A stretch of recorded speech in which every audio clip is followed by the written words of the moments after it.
Soy Andrés Velázquez, creador del programa Hable con Poder. El capítulo de hoy es el capítulo 5, que es acerca de preparar una entrevista de trabajo.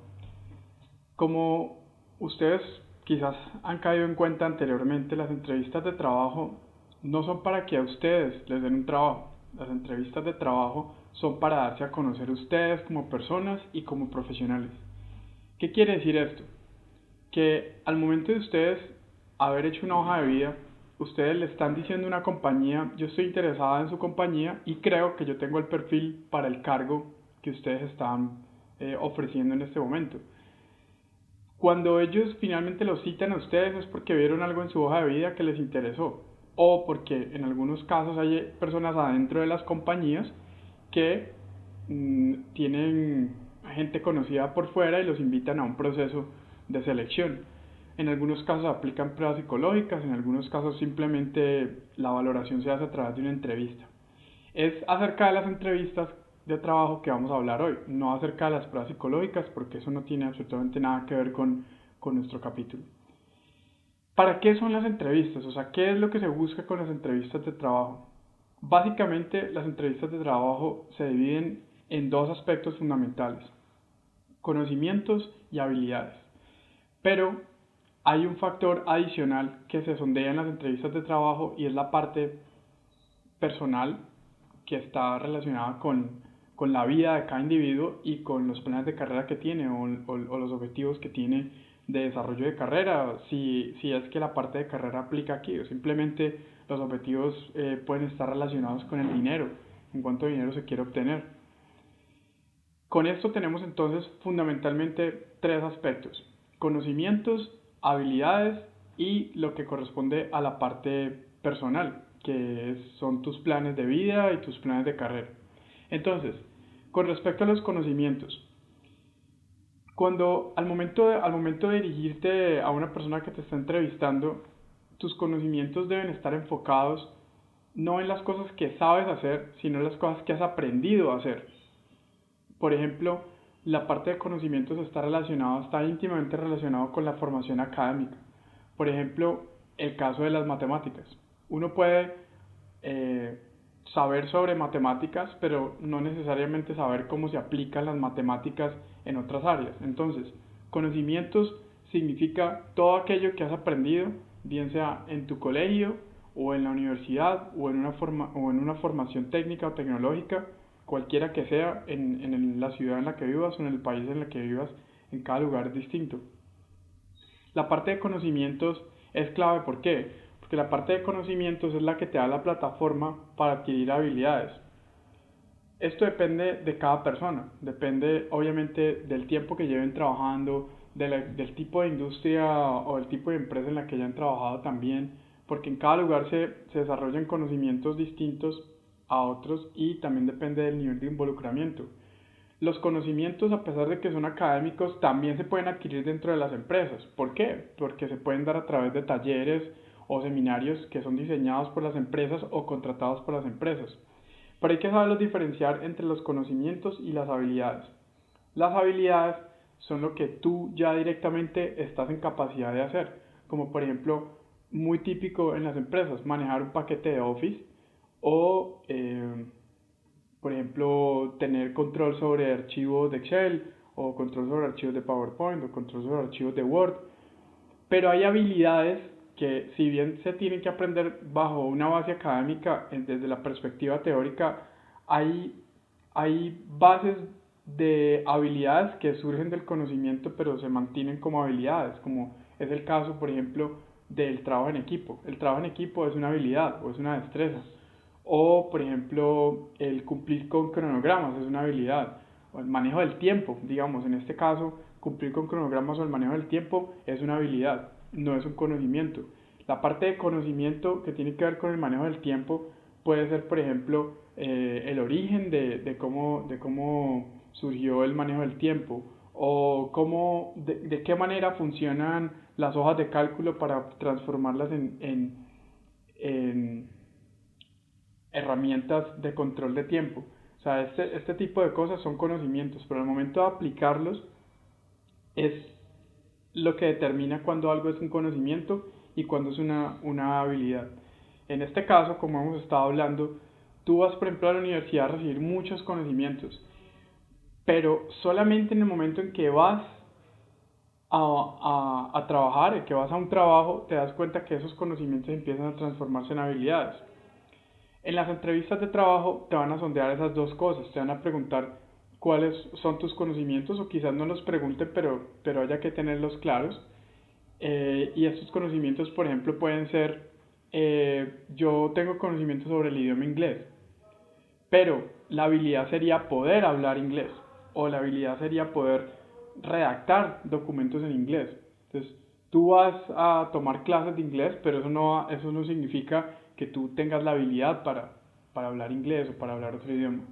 Entonces, de acuerdo a esto, ya con esto es mucho más fácil identificar cuál es la diferencia entre conocimientos y habilidades. Esto hay que tenerlo en cuenta porque cuando te pregunten sobre lo que son tus conocimientos y dices, por ejemplo, que tus conocimientos son, no sé, cocinar, quizás tú sepas algo de cocina, pero cocinar o saber cocinar es una habilidad y no un conocimiento. Entonces, en esto no vamos a profundizar mucho, pues porque se trata de un tema simplemente de introducción como parte de todo esto. El otro aspecto que queremos tocar a continuación es la parte personal, la parte psicológica. Esto, esto realmente hay que tenerlo en cuenta. ¿Por qué? Porque la parte psicológica se vincula mucho con lo que son tus planes de carrera y tus planes de vida. Es decir, cuáles son tus objetivos, cuáles son tus metas, cuáles son tus sueños, en qué estás pensando, qué haces todos los días, qué te gusta hacer, qué disfrutas hacer. Si por ejemplo tú eres una persona que lee libros en lugar de ver televisión, quizás eso indique un tipo de personalidad distinto al de otro individuo. Entonces, son este tipo de cosas los que hay que tener en cuenta porque te van a sondear en esos tres aspectos: conocimientos, habilidades y la parte de personalidad, para ver cómo encajas en una compañía, para ver cómo encajas en un equipo de trabajo, para ver cómo encajas en un estilo de trabajo. Hay distintas maneras de combatir el miedo al momento de enfrentar estos tres campos en los que eh, te van a hacer preguntas. Y es el primero, obviamente, sobrepasar el miedo, combatir el miedo, que es este enemigo que nos ha venido acechando durante mucho tiempo debido a tus experiencias pasadas. Entonces, en este caso puedes empezar a aplicar estas técnicas de las que hemos hablado anteriormente en los otros episodios, en los otros capítulos de esta serie.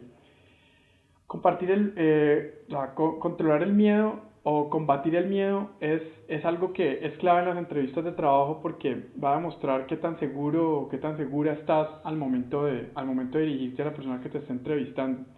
Para esto, por ejemplo, tienes que tener en consideración que hay distintos tipos de personalidades, hay distintos tipos de jefes, hay distintos tipos de entrevistadores.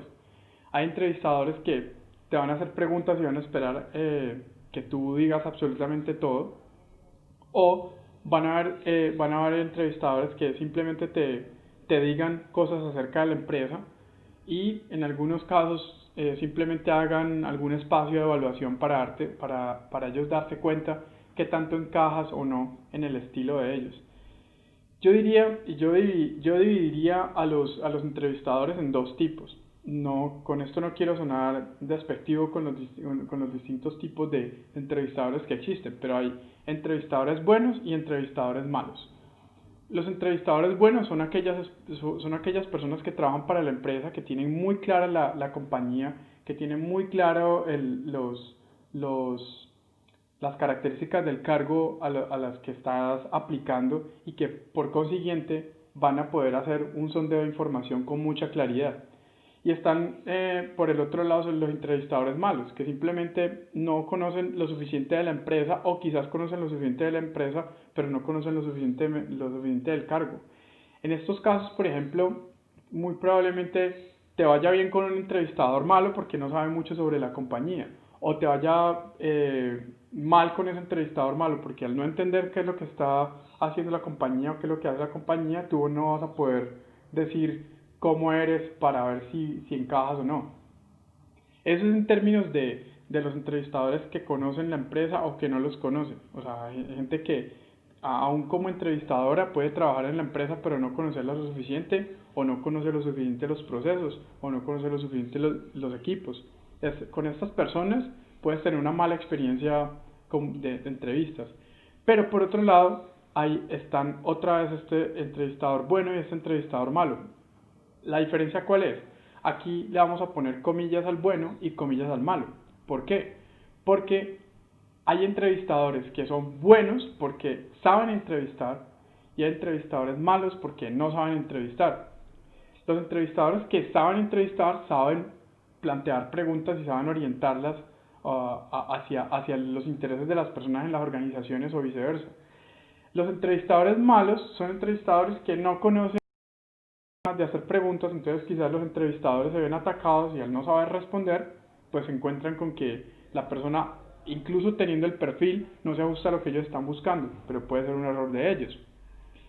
Y tenemos un tercer grupo de entrevistadores buenos y malos, pero en este caso es completamente distinto, porque ahí está el caso de los entrevistadores que son muy buenos porque integralmente conocen la empresa pero además saben entrevistar, y tenemos estos entrevistadores que son terribles, que vamos a procurar o a esperar que uno de estos no te toque.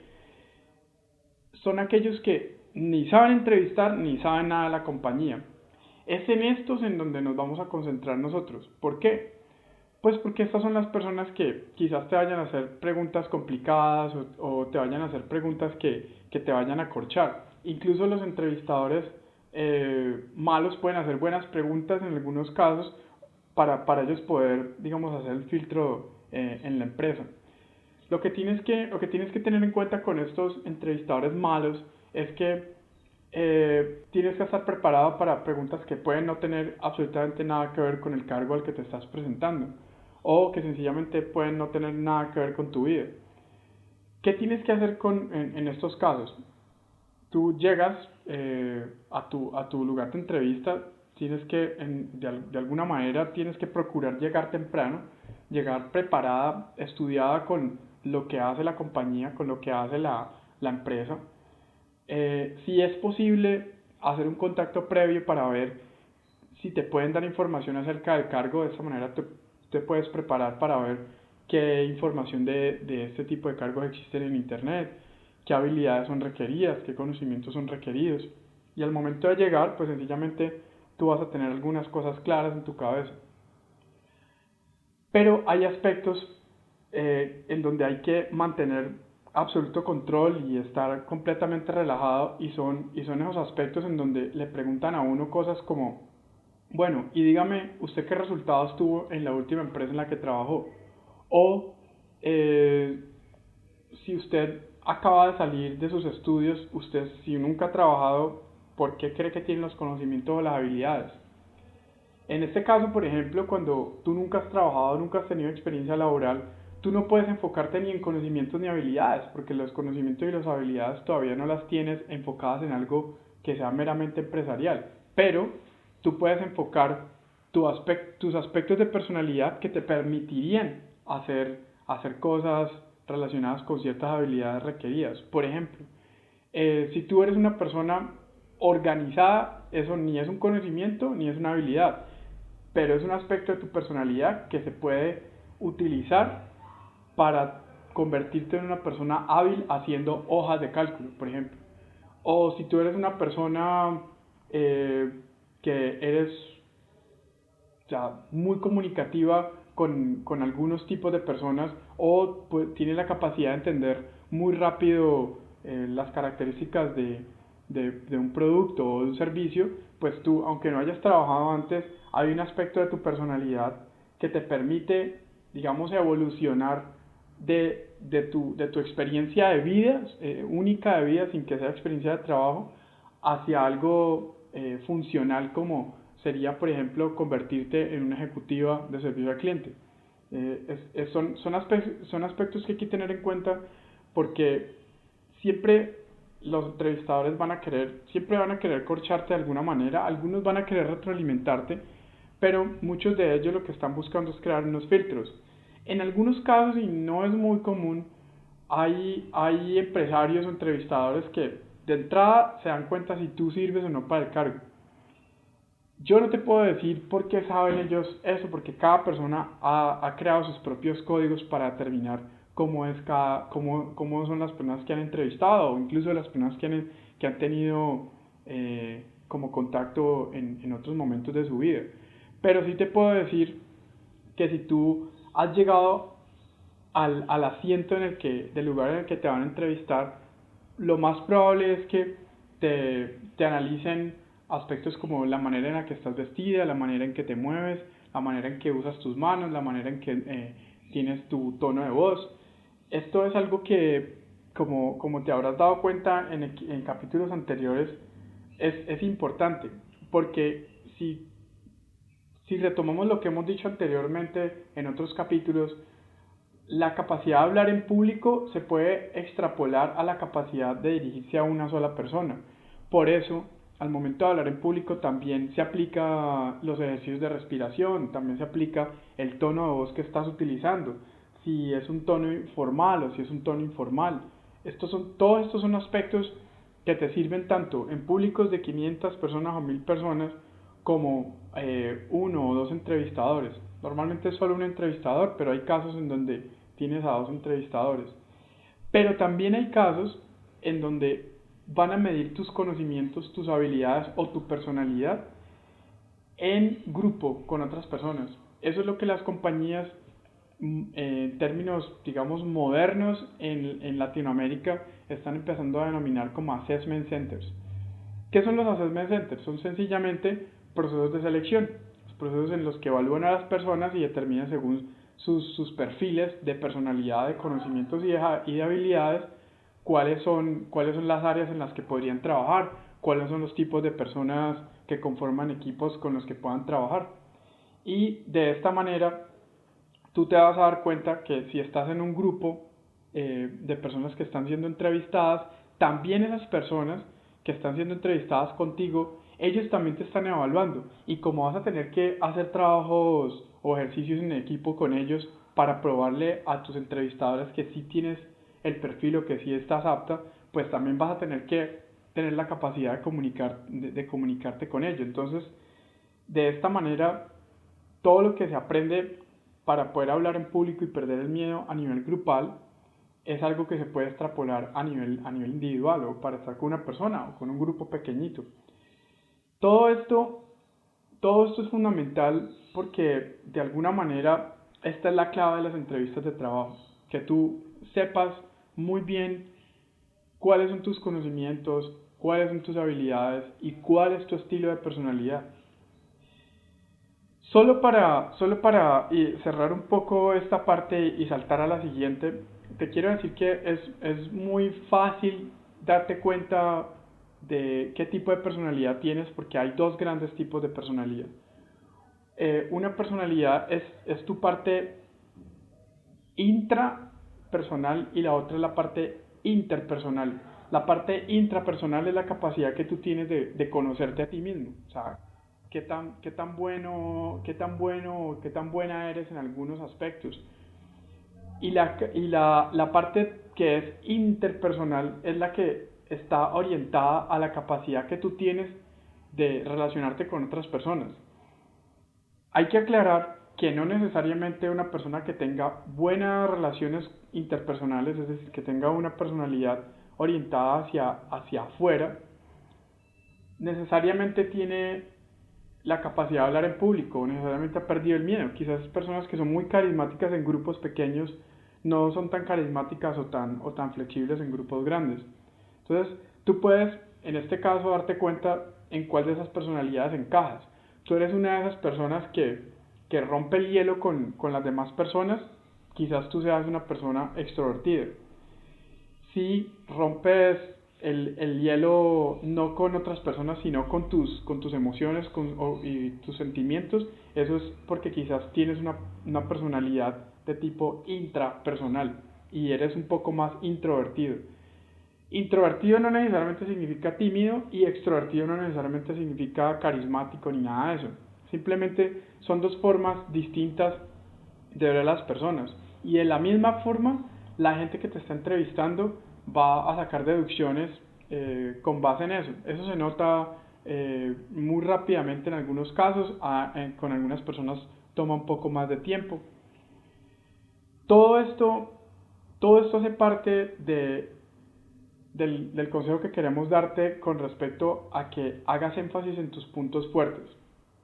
Anteriormente, habíamos mencionado cuando iniciamos el curso, cuando iniciamos el programa, que hay una herramienta a nivel de las organizaciones que se conoce como análisis DOFA. ¿Qué es el análisis DOFA? El análisis DOFA son debilidades, oportunidades, fortalezas y amenazas. En este caso, nosotros no vamos a hablar de un DOFA, sino simplemente de un debilidades y fortalezas, o sea, que sería solamente D y F en este caso. ¿Por qué? Porque lo que nosotros queremos que tú hagas es que de alguna manera enlistes cuáles son tus puntos fuertes a nivel de conocimientos, de habilidades y a nivel personal, pero que al mismo tiempo enlistes cuáles son las cosas en las que te sientes débil a nivel de conocimientos, a nivel de habilidades y a nivel personal. Todo esto te va a permitir enfocarte solamente en las partes fuertes en el momento de la entrevista, pero además vas a poder crear herramientas para evadir los aspectos negativos que te puedan estar orientando. Es decir, si ves que te cogen en una debilidad, como por ejemplo, digamos, este caso particular, tu debilidad puede ser hablar en público y el cargo requiere que hables en público, pero tú puedes contrarrestar eso con una habilidad que tienes para redactar o para hacer discursos o para hacer presentaciones. Entonces una cosa compensa a la otra. Lo importante de este punto aquí es que te enfoques en tus puntos fuertes. Esto no quiere decir que tú no puedas capitalizar tus puntos débiles, pero la idea es que sientas tus puntos fuertes, que los integres a nivel de tu personalidad, que los integres a nivel mental, para que ellos por sí solos empiecen a fluir. Ellos van a ir saliendo solos. ¿Por qué? Hay personas que se van a dar cuenta de tus habilidades o tus conocimientos simplemente haciéndote preguntas sobre tu pasado, sobre proyectos en los que hayas trabajado. Si por ejemplo trabajaste en un proyecto en el que manejaste un presupuesto muy grande, pues estás demostrando una habilidad para gerenciar proyectos y además para administrar recursos, para administrar dinero. Entonces, todo este tipo de cosas que tú dices y que has hecho reflejan mucho de lo que es tu personalidad y tus puntos fuertes e incluso tus puntos débiles. Es imposible ocultar lo que eres. Por eso, si tú crees que tienes puntos fuertes, tus puntos fuertes te van a defender, pero si también crees que tienes puntos débiles, tus puntos débiles van a salir a relucir. Es evidente. Hay cosas en las que uno es muy bueno y hay cosas en las que uno es muy malo. Piensa por 2-3 segundos esas cosas en las que eras muy buena o esas cosas incluso en las que no eras tan buena en el colegio, y te vas a dar cuenta que todo eso se ha transferido desde tu infancia hasta tu adultez.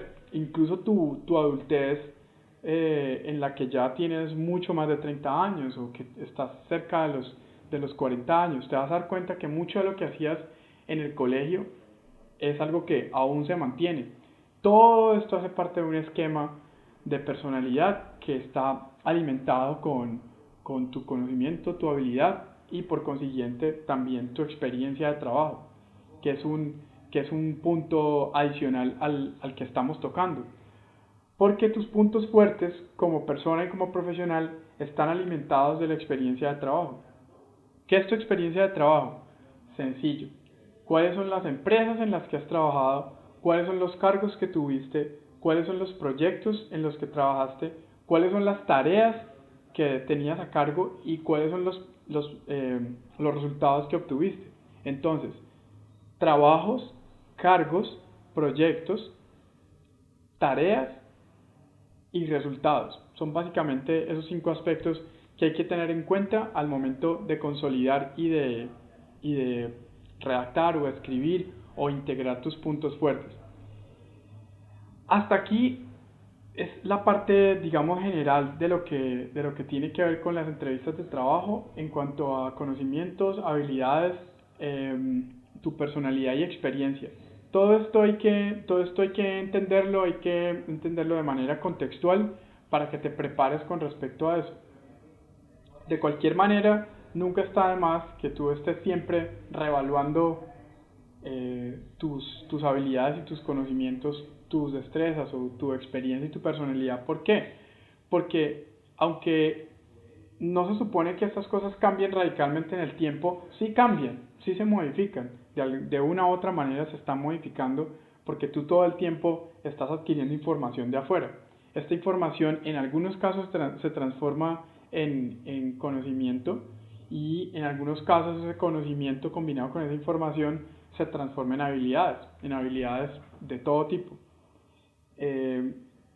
Son muy distintos los trabajos relacionados con oficinas que los trabajos relacionados con trabajo de campo, así que te vas a encontrar con una infinidad de estilos de entrevista, de estilos de procesos de entrevista y los estilos de personalidad de la gente que es entrevistadora.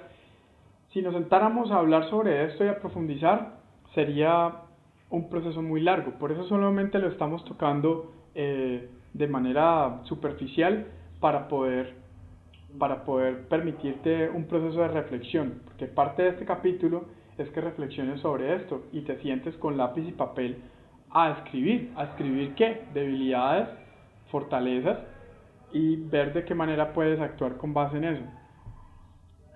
Con esta parte cerramos esa contextualización relacionada con conocimientos, habilidades, experiencia y con tu personalidad. Lo que queremos ahora empezar a compartirte es aquellas cosas que es importante evitar. Esto lo sabe todo el mundo, es una cuestión en muchos casos de simple protocolo. Por ejemplo, nunca debes llegar justo a tiempo a una entrevista. ¿Por qué? Porque pueden haber imprevistos. Imprevistos como cuáles, como que no encuentras tu hoja de vida para entregarla, una copia de tu hoja de vida, entonces vas a necesitar reimprimirla. Siempre es importante que llegues un poco antes. Yo recomendaría incluso llegar una hora con anticipación. De esta manera vas a reducir los nervios, vas a calmarte un poco. En algunos casos vas a conocer otras de las personas que están en ese proceso contigo y eso te va a permitir explorar los perfiles de esas personas y adelantarte un poco a lo que son esas personas y actuar proactivamente al momento de la entrevista cuando te hagan preguntas que puedan ser corchadoras.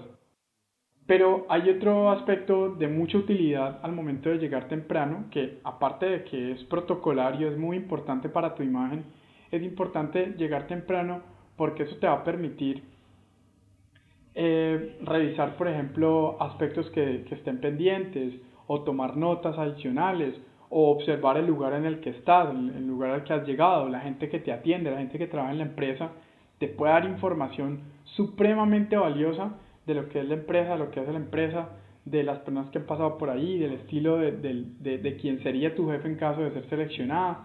Entonces, una cosa que hay que evitar es llegar tarde. Lo segundo que hay que evitar es la desinformación total. Si tú estás desinformado con respecto a lo que hace la empresa, al tipo de trabajo al que te estás presentando, si estás desinformado acerca de quién es la persona que te va a entrevistar, si estás desinformado acerca de aspectos externos a la compañía, por ejemplo, los clientes con los que trabajan, los proyectos con los que han estado involucrados, tú puedes no saber nada de eso, pero cada cosa que no sepas, que tu entrevistador crea que debes saber, es un punto que te va a hacer perder fortalezas, te va a hacer perder energía, te va a hacer perder confianza. Entonces, una de las cosas que hay que evitar es llegar desinformado. Hay que informarse. Puedes usar fichas, por ejemplo, las fichas siempre serán útiles, pero también puedes memorizar los aspectos más importantes. ¿Cuál es la ventaja del día de hoy con respecto a la información, que en Internet la mayoría de las empresas tienen sus websites y por consiguiente sus perfiles. Muchas veces tienen sus cargos, muchas veces tienen sus proyectos, muchas veces tienen sus clientes y muchas veces, en una gran mayoría de veces, también muestran el staff, es decir, las personas que trabajan ahí y qué cargos tienen. Entonces, no hay una razón para estar desinformado al día de hoy. Un error adicional que hay que evitar y que se comete muchísimo, sobre todo en aulas de clase y en reuniones, es mantener un celular prendido o mantener un dispositivo de comunicación encendido. Si esto suena en el momento de la entrevista y tú contestas, eso va a dar una imagen terrible. ¿Cuál es la imagen mala que estás proyectando? Que la entrevista no te importa lo suficiente como para prestarle 100% de atención. Entonces, una cosa que hay que evitar, por ejemplo, es no contestar llamadas de celular. Eso es atroz, eso es una atrocidad total. Lo que hay que hacer para curarse en salud es ponerlo en vibración y ponerle el timbre bajo o simplemente quitarle el timbre por completo hasta que se termine la entrevista. Otra cosa que hay que evitar, que no hay que eliminarla del todo, pero hay que evitar hacer muchas preguntas o evitar extenderte demasiado en algunos aspectos, a no ser que el entrevistador te esté empoderando para que lo hagas. No hay que hacer muchas preguntas, ¿por qué? Porque se supone que hay muchas cosas que ya deberías saber al momento de la entrevista. Pero es importante hacer preguntas que son relevantes, por ejemplo, relacionadas con el tiempo que vas a estar trabajando, relacionadas con las responsabilidades que eventualmente podrías tener, relacionadas con quién eventualmente sería tu jefe, relacionadas con el dinero que recibirías, aunque la parte del dinero es una parte del proceso de negociación final. Solo si el entrevistador muestra interés, te va a preguntar cuál es tu aspiración salarial. Entonces esas cosas hay que tenerlas en cuenta también. No se trata tampoco pues de quedarse absolutamente callado, porque también hay que interactuar. Las entrevistas son espacios de interacción. Eso quiere decir que las preguntas van, pero también las preguntas vienen. El entrevistador te hace preguntas y tú le respondes, pero también, como parte del equilibrio de la dinámica, también se espera que tú le hagas preguntas al entrevistador y él te conteste. De esa manera también se van a balancear las cosas. Tú puedes balancear la carga haciendo preguntas, obviamente pidiendo permiso para estas. Hay, en este marco del que estamos hablando, por ejemplo, que hay muchas cosas, muchos aspectos que se deben evitar. Trata, por ejemplo, de ir siempre vestido de manera formal. Formal no significa irse incómodo. O sea, formal significa irse bien presentado, con colores acordes. Si tienes, por ejemplo, si tu piel es clara, hay colores que van a pegar mucho mejor con tu piel. Si tu piel es oscura, quizás hay colores que van a ajustarse mejor a un tipo de piel oscura. Esto es algo de trabajo individual que cada uno tiene que hacer, porque cada uno tiene su estilo. Pero entonces siempre estar impecable, bien parado, la postura siempre derecha, tratar de manejar el tono de voz y la vocalización de manera apropiada. Y tu vestido pues tiene que reflejar lo que eres, pero también, aunque no te vistas así todo el tiempo, tienes que demostrar que las prendas que están usando no te están impidiendo ser natural. Esos son algunos aspectos que es importante considerar al momento de evitar cuando se trata de entrevistas de trabajo. O sea, son errores muy comunes, hay muchísimos más. Pero lo que queremos hacer ahora es de pronto saltar a la parte de las preguntas que son más frecuentes en las entrevistas. Estas entrevistas suelen tener preguntas como ¿de qué empresa vienes? O ¿qué clase de empresas te interesan? ¿O en qué área has tenido fundamentalmente tu experiencia? ¿Qué planes tienes a futuro? ¿Cuáles son tus aspiraciones salariales? Hay aspectos, por ejemplo, relacionados con los planes a futuro, que están relacionados con planes de carrera, que son muy importantes. Tus planes de futuro siempre van a salir como una pregunta fija en los momentos de entrevista. ¿Por qué? Porque ellos van a querer ver o van a querer saber si tú te estás proyectando con ellos o no. En algunos casos las empresas van a contratar personas que no se ven con ellos trabajando en el futuro, pero hay casos, hay posiciones en donde sí lo están exigiendo, lo van a exigir. Van a exigir que tú les digas cómo te ves a futuro, tanto dentro de la empresa como fuera de la empresa. Otro aspecto es que ellos te preguntan por qué escogiste esa empresa. Por eso conectamos con esa parte de información de la que estábamos hablando ahora. Te van a preguntar por qué escogiste esa compañía, entonces tienes que estar preparado para decir cuál es la razón por la cual te interesó la empresa o cuál es la razón por la cual te interesó el cargo. Cuando se hace mención acerca de por qué te interesó el cargo, ellos van a hacer preguntas relacionadas con cuáles son tus virtudes a nivel personal. Y aquí es donde enlazamos con esa parte de la que hablamos al principio, que está relacionada con tu personalidad. Entonces tú tienes que tener claro cuáles son tus aspectos positivos y negativos de tu personalidad, sin que los negativos opaquen los positivos.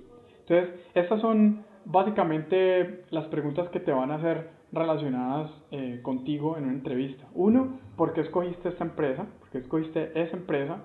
Lo segundo es, ¿qué planes a futuro tienes? Y lo otro es cuáles son tus virtudes o que describas tu personalidad, que describas tu estilo de personalidad. Lo último que te van a preguntar es cuál es tu salario o tu salario interior, cuál es tu aspiración salarial, y ahí tienes que ser muy cuidadoso. También hay que investigar cuánto más o menos le pagan a personas con tu perfil para que no te vayas a equivocar. Porque si te están ofreciendo un promedio, digamos, de $3,000, pero tu asignación salarial anterior era $5,000 y tu vida depende de que ganes $5,000, pues quizás vas a tener problemas con esto. Entonces hay que ser muy coherente con esto al momento también de finalizar la entrevista, llegar a un proceso de negociación, porque hay que estar abierto a negociar. Terminamos el capítulo 5 y lo que queremos hacer contigo a partir de ahora es plantearte un ejercicio. Es un ejercicio muy sencillo. El ejercicio es que si no tienes una hoja de vida, hagas una hoja de vida. Y que si ya tienes una hoja de vida, vuelvas a revisar tu hoja de vida. La tercera parte de este ejercicio es que si ya tienes una hoja de vida y ya has revisado o editado tu hoja de vida, pásasela a otra persona para que te dé un punto de vista. Y con base en esto hagas cambios. Entonces el ejercicio consiste en hacer tu hoja de vida, revisar tu hoja de vida y buscar a alguien para que te la retroalimente. Recuerda que cada hoja de vida no puede ser exactamente igual a una anterior que hayas mandado, porque cada compañía es distinta. Tú para cada compañía vas a tener que hacer un cambio en tu hoja de vida, así sea un cambio pequeño. Esto hay que tenerlo en cuenta porque cada hoja de vida debe ser adaptada a la necesidad que tienes con respecto a futuro, al tipo de empresa al que estás aplicando, pero también al tipo de cargo. Esto tiene que ver con los objetivos. Por ejemplo, en tu hoja de vida, como parte del ejercicio, vas a redactar y plantear un objetivo concreto relacionado con tu carrera y con tu vida, en donde ambos confluyen, en donde ambos se conecten. Con este ejercicio cerramos el capítulo de cómo desempeñarse en entrevistas de trabajo y nos vemos en el siguiente capítulo.